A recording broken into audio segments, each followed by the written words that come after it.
ዛሬ አክሊሉ ጨርቁን ጥሎ ያበደበት ቀን ነው። እንግዲህ ቤቱም የሌላ ሰው መሆኑን አወቀ። እንደዚሁም የሌላ ሰው መሆኑ ብቻ ሳይሆን ቤቱን ያሳገደበት ሞገስ እንደሆነ እንግዲህ አውቋል። እንደዚሁም ደግሞ መድብልና ሰገን ተገናኝተዋል። ተገናኝተውም በመድብል ስልክ አናግረዋለች። እንግዲህ ካሁን በፊት ካንተ ጋር ከሆነች እስኪ ድምጿን አሰማኝ ብሎት ነበረ። በዛም ወቅት መድብል የሰገንን ድምጽ አላሰማውም ነበር። በአሁኑ ክፍል ግን የሰገንን ድምጽ በመድብል ስልክ አክሊሉ ሰምቷል። አክሊሉ በጥቅሉ ተስፋ የቆረጠበትና የመሸነፍ እርምጃ የወሰደበት ነው። እንግዲህ አክሊሉ ትልቅ እርምጃ ወስዷል። ምን አይነት እርምጃ ወሰደ? እንደዚሁም ደግሞ ሰገንና መድብል የተገናኙ የሚለውን አክሊሉ በስተመጨረሻም ታግቷል። ያገተውም መድብል ነው። ሰላም ሰላም፣ ውድና የተከበራችሁ የዚህ ሀበሻ ቤተሰቦች ለቻናሉ አዲስ ከሆናችሁ ሰብስክራይብ በማድረግ እንደዚሁም ቪዲዮውን በላይክ መጀመር አትርሱ።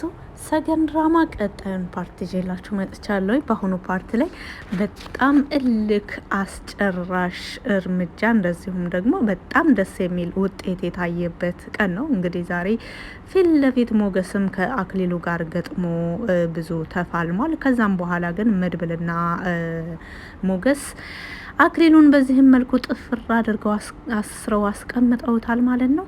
እንግዲህ ቤቱም የነሱ ሆኗል። የሞገስ ቤት ተመልሶለታል። በስተመጨረሻ ከብዙ ልፋት በኋላ የሞገስ ቤት በእጁ ገብቷል ማለት ነው። እንደዚሁም ደግሞ ከቤቱ ውስጥ አንደኛውን ክፍል መርጠው እዛ ቦታ ነው ያሰሩት። እንደዚሁም ደግሞ ቁልፉም በነሱ እጅ ነው። እዚህ ቤት ውስጥ በስብሰህ ማንም የሚያስታውስህ እስከሚጠፋ ድረስ ስምህ በምድር ላይ እስከሚጠፋ ድረስ እዚህ ቤት ውስጥ ትቆያለህ። የሚቀብርህም እንኳን ዘመድ የለም። ማንም ሰው የት እንዳለህ እንኳን ማወቅ አይችልም። ሰገንን ስንት አመት እንዳሰቃየሃት፣ እኔን ስንት አመት እንዳሰቃየኸኝ አንተ ደግሞ ከእሷ እጥፍ ነው የምትሰቃየው በማለት እንግዲህ መድብል በአክሊሉ ላይ እየወሰደ ያለውን እርምጃ በእርግጠኝነት በአክሊሉ ላይ እንደሚያደርገውና አክሊሉ ደግሞ መድብልንም ሆነ እንደዚሁም ሞገስን እነ ኤፍራታንና እነ መርዙን ሌላም አልፎ ተርፎ ደግሞ ሰገንን ፈጽሞ ካሁን በኋላ በአይኑ እንኳን ማየት እንደማይችልና ፈጽሞ ካሁን በኋላ የሱ ኃይል ገንዘብና ገንዘብ ነበር። ካሁን በኋላ ደግሞ ያለውን ሙሉ ንብረቱን በራሳቸው ቁጥጥር አድርገውታል። እንግዲህ የአክሊሉ ሰዎችም እየተንጫጩ ይገኛሉ። ነገር ግን የአክሊሉ ሰዎች ብዙ ጊዜ በትዕዛዝ የሚሰሩ እያስገደደ ስራ የሚያሰራቸው ብዙ ነገሮችን በጫና ነው የሚያሰራቸውና በአክሊሉ መሰወር እንደዚሁም ደግሞ አክሊሉ ከነሱ ጋር የሚያደርገው የስልክ ግንኙነት በመቋረጡ አንዳንዶቹ ግራ ሲጋቡ፣ ሌሎቹ ደግሞ የተደሰቱ ሁሉ ይመስላሉ። ምክንያቱም መድብል እነሱን ያውቃቸዋል። ከአሁን በፊት እንግዲህ መድብል እንደሚናገረው ካሌብ ሰዎች ውስጥ አንዱ እንደሆነ ነው አክሊሉ። እንደዚሁም ደግሞ ከካሌብ ጋር የስጋ ግንኙነት እንዳላቸውና እንደ ቤተሰብ እንደሆኑ የቅርብ ዘመዱም እንደሆነም ጭምር አክሊሉና ካሌብ ማለት ነው። ነገር ግን ካሌብ አሁን የአክሊሉ ደብዛ ጠፍቶበታል። ካሌብና አንዳንድ ሰዎች ሲጨነቁ፣ ሌሎቹ ደግሞ እሰይ ተገላገልን አይነት መልስ የሚሰጡ ይመስላሉ። እንግዲህ የካሌብ ሰዎች ዙሪያም እንደዚሁ የመድብል ሰዎች አሉ። በካሌብ ሰዎች ውስጥም ሆነው ለመድብል የሚሰሩም አሉ። እያንዳንዱ የደረሰውን ኢንፎርሜሽን ለመድብል ይነግሩታል። እርግጥ ሰገን በጣም ጥብቅ የሆነ ክትትል እያደረገላት ቢሆንም አሁንም ቢሆን ማንኛው ሰገንን መጉዳት እንደሚፈልግና በምን አይነት መልኩ ወደ እሷ ሊቀርቡ እንደሚችሉ ብዙም የተረጋገጠ ነገር ስለሌለ በተለይ ሞገስ በጣም ጥንቃቄ ማድረግ ያለብህ ለሰገን ብቻ ሳይሆን ለራስህ ነው በማለት ከአሁን በፊትም ሲመክረው እንደነበረው በአሁኑም ላይ የሞገስ ምክር እንደቀጠለ ነው። ባይዘዊ መድብል በጀግንነት ሞገስ ደግሞ በጭንቅላት ሁለታቸው ተባብረው በተሳካ መልኩ ነገሮችን እስከ መጨረሻው ድረስ ታግለዋል። እርግጥ ዛሬ ሞገስ ለራሱ ለትንሽ ነው ያመለጠው። ምክንያቱም አክሊሉ ሊተኩስበት ነበረ። ወዲያው ከባለፈው ክፍል ላይ ቤቱን የሚገዛ ሰው አግኝቻለሁ ብሎት ነበረ መርዞ። እንግዲህ በወቅቱ አክሊሉ ተስፋ የቆረጠበት እንደዚሁም ደግሞ ፎቶዋን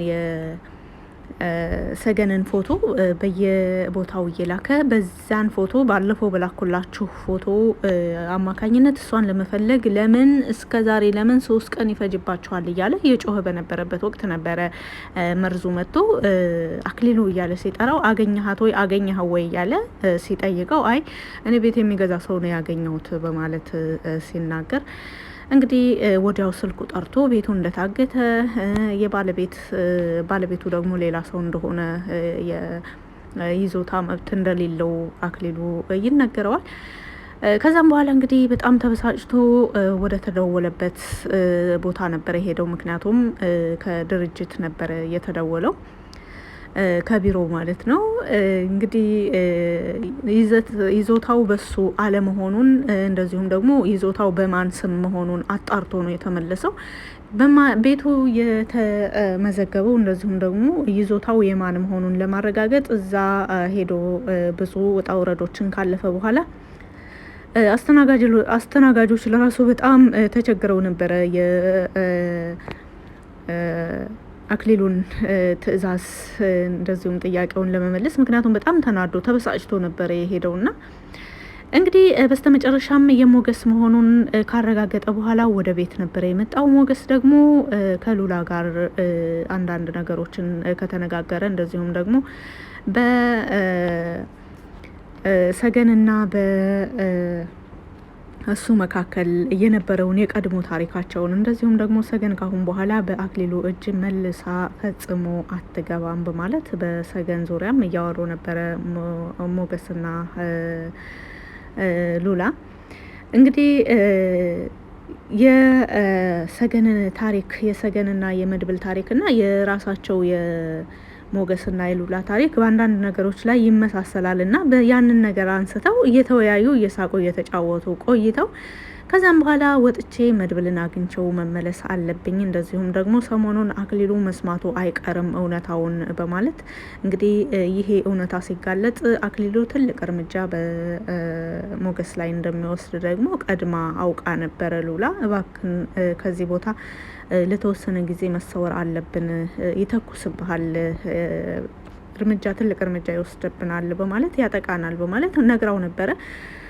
እዚሁ ፊት ለፊት እያየሁት ነው ሲናደድ ማየት እንደዚሁም ተስፋ ሲቆርጥ ማየት እፈልጋለሁ። አንድ ሰው ኃይሉ ከፈጣሪ በታች ኃይሉ ገንዘብ ነው።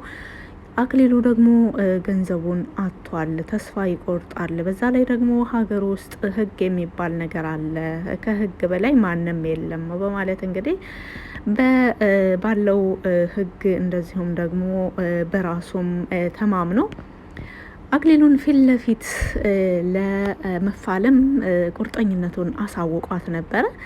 ከዛም በኋላ ሞገስ በቃ ደህናዋይ መሄዴ ነው፣ መድብልን አግኝቼው ያለውን ነገር ጠይቄው አንዳንድ ነገሮችን የማስተካከላቸው ነገሮች አሉኝና እመለሳለሁ፣ እስከዛ ድረስ በሩን ዝጊው ብሏት ልክ እንደወጣ አክሊሉ ደግሞ በንዴት የውጩን በር እየዘጋ ነበረ። የውጭ በር አዘጋጉ በጣም የሚያስደነግጥ ነበረ። ከዛም በኋላ በርቀት ሞገስን ሲያየው አክሊሉ እንደዚህ ጣቱን ቀስሮ በጣም እየጮኸና እየፎከረ ነበረ ወደ ሞገስ የሄደው። እንግዲህ ሞገስ ብዙ ጊዜ ጉልበቱን አይጠቀምም፣ ጭንቅላቱን ነው ለአንዳንድ ነገሮች እና ሞገስ ደግሞ ግራ በመጋባት በሚመስል መልኩ እርግጥ አክሊሉ ለምን እንደዛ እንደሚበሳጭ ለምን እንደዛ እንደሚሆን ከሁለት አንድ ነገሮች ላይ እንደሆነ እርግጠኛ ነው። ወይ ሰገን ስላልተገኘች ሰገንን መድብል ስላገኛት ወይም ደግሞ የቤቱን እውነታ አውቋል የሚል ከሁለት አንዱ ምናልባት ከሁለት አንደኛው ሊሆን ይችላል ብሎ ነገር ግን ምንም የሚያውቀው ነገር እንደሌለ ሆኖ ነው ግራ ተጋብቶ እያየው የነበረው። ምክንያቱም ወዲያው የሆነ ነገር ቢናገር ምናልባት ሊተኩስበት ይችላል። የሚያግዘውም ሰው ስለሌለ ጥቃት ሊደርስበት ይችላል። ከሱም አልፎ ደግሞ ሉላም እዛው ናት። መልሶ አሁን በሩን ሄዶ ቢቆረቁር ልትከፍት ትችላለች። ምክንያቱም ወዲያው ነው ወጥቶ እዛው ነው የያዘውና ራቅ ብሎ ሄዶ የሆነ ነገር ሰምቶ ቢሆን በሩን ቆልፊው እኛ እስከምንመጣ ማንም በር ቢቆረቁር እንዳትከፍች ብሎ እንኳን ለመናገር እድል ይኖረው ነበር። ነገር ግን ያ አልሆነም እና ለሉላ ደግሞ ይበልጥ አስቦ ስለነበረ አክሊሉ ያንን ሁሉ እየፎከረ ሲመጣ ሞገስ ግራ በመጋባት በሚመስል መልኩ ነበረ እየተመለከተው የነበረው። ከዛም በኋላ እንግዲህ እየቀረበው ሲመጣ ሞገስ ወደ ኋላም አልሸሽም፣ እንደዚሁም ደግሞ የሆነውን ነገር ለማጣራት ቁሞ እያዳመጠው ነበረ። ከዛም በኋላ ከንግግር ብዛት እንግዲህ የቤቱን እውነታ እንዳወቀና ሞገስ የምትባለው ሰው በማለት የአባቱንም የአያቱንም ስም በመጥቀስ የምትባለው ግለሰብ አንተ ነህ ሆይ ብሎ ሲጠይቀው እንግዲህ ዝም ብሎ ነበረ እያዳመጠው የነበረው። በጣም ክርክር በበዛበትና አክሊሉ እርምጃ ሊወስድ ሲል እንዳጋጣሚ ሆኖ መርዙ በሩን ከፍቶ ይወጣል። መርዙ በሩን ከፍቶ ሲወጣ አክሊሉና ሞገስ በዛን ልክ እየተከራከሩ፣ እንደዚሁም ሞገስ ዝም ብሎ እያዳመጠ አክሊሉ እየጮኸ ሲያየው መርዙ ይመለሳል። ከዛም በኋላ አክሊሉ ወደ መርዙ ይዞርና ና ብሎ ድምፁን ከፍ አድርጎ ይጮህበታል። መርዙም ወደ ኋላ ለመመለስም ፈልጎ ነበር። ነገር ግን አክሊሉ ና ቶሎ ብለህ ና ብያለሁ እያለ እየጮህበት ስለነበረ መርዙም ወደ አክሊሉ ይቀርባል ማለት ነው። ከዛም በኋላ ግን መርዙ እንደምንም ብሎ ከግቢ ውስጥ ለመውጣት ፈልጎ ነበረ። ነገር ግን ማንም ሰው ከዚህ ግቢ መውጣት እንደማይችል፣ ዛሬ ሁላቸውም በዛን ግቢ ውስጥ እንደሚያልቁ ይነግራቸዋል። ይህ እየሆነ ሳለ ሰዓቱ መሸት ብሎ ስለነበር መድብል በአጥር ዘሎ ይገባል። ሞገስ ላለማስነቃት ትኩር ብሎ እያየ የነበረው አክሊሉን ነበር። ነገር ግን መርዙ ግራ ተጋብቶ እንደዚሁም ደግሞ ምናልባት የማመልጥበት መንገድ ሊሆነኝ ይችላል በማለት ወደ አጥሩ እየተመለከተ ነበረ። ከዛም አክሊሉ ወደ አጥሩ ሲመለከት ምንም የሚታይ ነገር የለም። ነገር ግን ተጠራጥሯል። ምን አይተው ነው እዚህ እየሆነ ያለውን ብሎ ተጠራጥሮ ስለነበረ ከዛም በኋላ እንግዲህ ተሯሩጠውም እንደምንም ብለው ሞገስና መድብል በውጭ ለመገናኘት በዛው በግቢ ውስጥ ማለት ነው። ከዛም በኋላ አክሊሉን ለመያዝ ነበረ የተነጋገሩት። እንዳሉትም ደግሞ አክሊሉን ይዘውት በዛው በቤቱ ውስጥ ባለው በአንደኛው ክፍል ውስጥ በዚህ መልኩ በወንበር ጥፍር አድርገው አስረው መግቢያው ላይ እንደተመለከታችሁት ምስል ከዛም በኋላ ቤቱም የነሱ እንደሆነ እያንዳንዱ ሁሉንም ቁልፍ እያንዳንዱ ሁሉንም ነገር እዛው አይኑ እያየ ሲወስዱበት እንግዲህ እርር ድብን እያለ እየጮህና እየተሳደበ እየፎከረ በዛው በወንበሩ ላይ እንዳለ ነበረ ያለቀው። ሰገንን ካሁን በኋላ ስሟን ለራሱ ማስታወስ አትችልም፣ እንኳንስ ልታያት እንኳንስ ልታገኛት በማለት መድብል ሲናገረው ነበረ። መድብል ደግሞ የተናገረውን ተግባራዊ ያደርጋል። ብዙ ጊዜ የተግባር ሰው መሆኑን እናምንበታለን። እንግዲህ የአክሊሉ መጨረሻ ምን ይሁን? እንደዚሁም ሞገስስ እውነት እስከ መጨረሻው ድረስ እዛን ክፍል ሊያስቀምጠው ነው?